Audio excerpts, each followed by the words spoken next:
is now streaming live. Are we here? This is Ana-Christina sharing tools of hope with the Resilience Builders and with the Women's Responder Resilience Summit. I am thrilled to have Judith Simon Prager here. She is not only one of our guest speakers today on day 3, but she's a co-author, and she's one of those people that answered a stranger's email to be a speaker on this summit. So thank you, Judith, for saying yes to the summit, and thank you for being here today, right now. Oh, it's all my pleasure. I'm so happy to be helping. This is so good. So quick backstory. Judith is a co-author with her co-author, Judith Acosta, and they wrote a book that is one of my favorite books in that it teaches you how to help people in a very concrete way that are in stress, in trauma, and you can even talk to yourself with it. You can talk to your kids with it.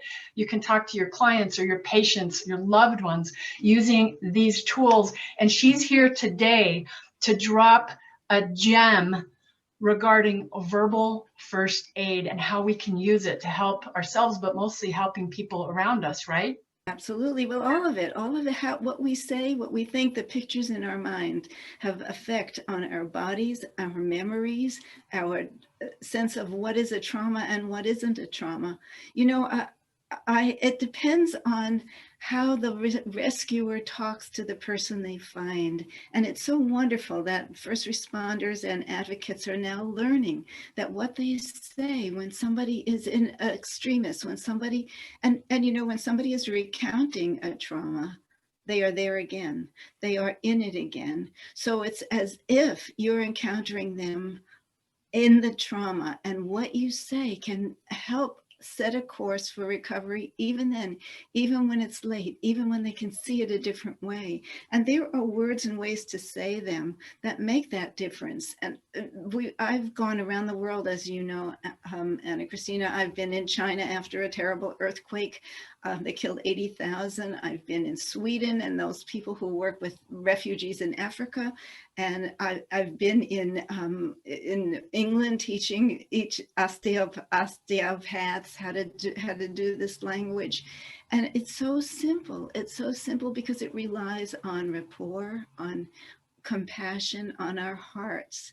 It's so wonderful because as soon as we tell somebody who is frightened, I'm right here, talk to me, I hear you, I see you, they can start breathing again. They've been holding their breath in fear, in feeling that they're not good enough, and feeling that they've been hurt, and feeling their wound. And you're putting something, a compress on the wound that allows it to heal when you say, I'm right here and I'm with you and help is on the way. You are not alone. Those they're obvious words, and that's not all that you do when you're doing verbal first aid. You know, they say when somebody's in, researchers say when somebody's in a trauma, 75% of the people freeze. You can go into fight, flight, or freeze, or you can be calm. If an airplane crashes, if there's a lot of people being killed in a war, people go into this fear, and then only 10% of the people are clear and think clearly. 75% freeze. And when they freeze, what they're looking for is an authority figure to tell them what to do next. We're herd animals. We're waiting for a leader to tell us what to do next. Think about it. You first responders, you advocates are that leader. You're the one telling us what to do when we're frightened. And when you tell us that we can recover, when you tell us that they're still whole, there's still a person in there, they haven't been destroyed, they haven't been ruined, it's not over.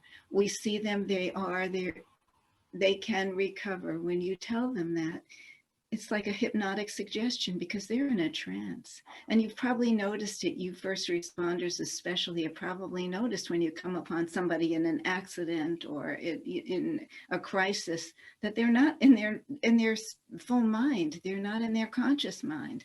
In fact, they say that your prefrontal cortex gets hijacked by your primitive brain, and your amygdala says, oh, catastrophe, and every time that anything reminds you of it, boom, amygdala sends up a flare and you have a trigger. And Which if we causes can, at a time of PTSD, even, right? It causes PTSD. yes, I was going to say, every time, that is PTSD. And every time the trigger comes up, we have an opportunity. We advocates, we responders, we have an opportunity to change how they perceive it. And it's all in the perception that allows you to think whether my life is over because this has happened or whether I am still me. And you know, the example I always give, and it's kind of amusing, I read it somewhere that said that two people are on a roller coaster and one of them is a middle-aged lady like me, and I'm thinking, oh my God, this roller coaster is too scary. Whoever talked me into it, I'm going to kill them if I survive, but this belt isn't going to hold me. It's going to be over for me. I am making adrenaline and cortisol. Those are you all know that. Those are the chemicals that we make when we are in fight or flight. Sitting right next to me on the same seat is a 14-year-old boy with his baseball cap on backward and his, you know, rock t-shirt, his whatever t-shirt, and he's looking straight down and it's 90 degrees straight down and he's exhilarated. That's the word, exhilarated. And his body is making interleukin 2, which they make in labs to help fight cancer. So we're sitting on the exact same seat. We're having the same experience. I'm harming my body by my fear. He's helping his body by his exhilaration. And the only difference between us is our thoughts. So when we help people to have thoughts that allow them to come back to themselves, to be whole, to say the worst is over. You know, the name of our book is The Worst is Over. Yes, the protocol is verbal first aid, but the name of the book is The Worst is Over, What to Say When Every Moment Counts. And that book has been called the Bible for Crisis Communication by the International Journal of Emergency Mental Health. The International Journal of Emergency Mental Health said this book tells you how to talk to people so that they don't have to go into post-traumatic stress when they're remembering it, because as I said, remembering it brings it back, and they're back in that place and you can see it in their face, you can hear it in their voice. So as soon as they're back there, gives you the opportunity to give them a different picture, a different way of looking at it, a different way of healing, and sets a recovery so they don't need to have that tag, that trigger come back every time.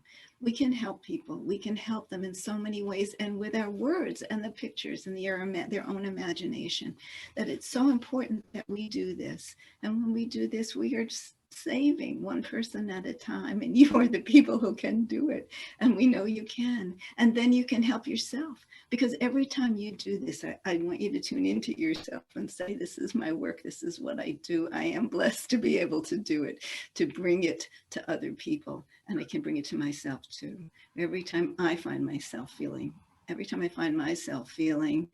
traumatized, I can talk to myself in a different way. And when you talk to yourself in verbal first aid, it makes all the difference in the world. So I am, I'm here to tell you that you can even say to someone, I told you this, Ana-Christina, I told you this in one of the places where they're watching the other videos, that I heard somebody at a talk saying you can say to a person, stop your bleeding and save your blood, and they will stop bleeding. And I thought, can that be true? And if it is true, why doesn't everybody know about it? Well, it is true. And in fact, when they hypnotize people who have hemophilia, they can do dental work on them. People who can't clot their blood. Hemophilia means your blood doesn't clot. When they hypnotize them and say your capillaries will close down and you will be able to do this dental work on you, and they do. So I'm just saying, you can say this. A nurse came up to me in one of my talks when I was giving a talk at the University of Arizona Medical Center. And she said, oh, I came upon somebody in the street who'd been injured. And I said to him, I'm a nurse. And see, it's great that you have authority, because that makes you the authority figure when they're frightened. And she said, I'm a nurse and I need you to stop bleeding right now. And he said, oh, okay. And he did. And I think that's so wonderful. And I think it's true. So let us remember that we have so much power in our words, in our presence, in our compassion, to help a person through a trauma. And as I said, and help ourselves as well. We can be a gift to the world, and we should be, and we can be. So that is what I wanted to tell you. Judith, you're amazing. I take notes like crazy. Somebody watching on the summit, and she was watching the interviews that we did for the summit, that are pre-recorded, but she goes, "Oh my gosh, you take so many notes." I'm like, I know, notes are my thing. I love to be able to look back at the notes and see what the person said and refresh myself. So this idea of the verbal first aid, speak a little bit to the fact that yes, it's verbal first aid. And if I'm remembering right, please forgive me, I don't remember the title of the book, but you literally have finished a book that is on nonverbal first aid. And so talk to us just a little bit about the presence aspect of this kind of work. Well, I was wondering, of course we have words, but sometimes we're even dealing with people who don't speak the same language. So we have to find another way, and we can be in presence, nodding and humming, and we do it over the phone to let somebody know we're still there. Ooh. So there's lots of ways like that. But beyond that, I wanted to know how we can have healing. And I went to equine assisted therapy, the horses, and there are horses who show people who can't walk a different gait as they sit on the horse. Their hips begin to learn a different gait, and the horse tunes into what the person needs, and it's extraordinary, and they're gentle. And then I thought about the dolphins, and this was it. When I went to see the dolphins who worked with children with disabilities who couldn't even speak, and they were able to, I swear, they're able to read the minds of the children and send messages back, because the kids would wish for something, like instead of doing the exercise, I wanted a hug from the dolphin, and the dolphin just immediately did what the child wanted instead of what the physical therapist wanted the dolphin to do. And the dolphins can read our bodies.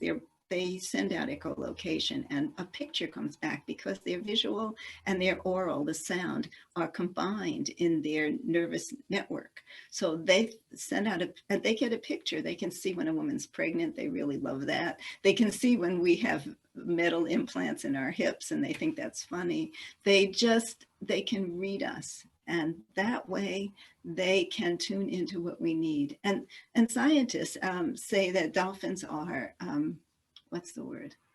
I forget the word. That whatever it is, they take care of us. Why do they do that? Why are they that way? Why do they save us from sharks? Why do they save us from drowning? And they know when we're drowning because they can see our lungs, and they can see our panic and our heart palpitating, and they lift us up.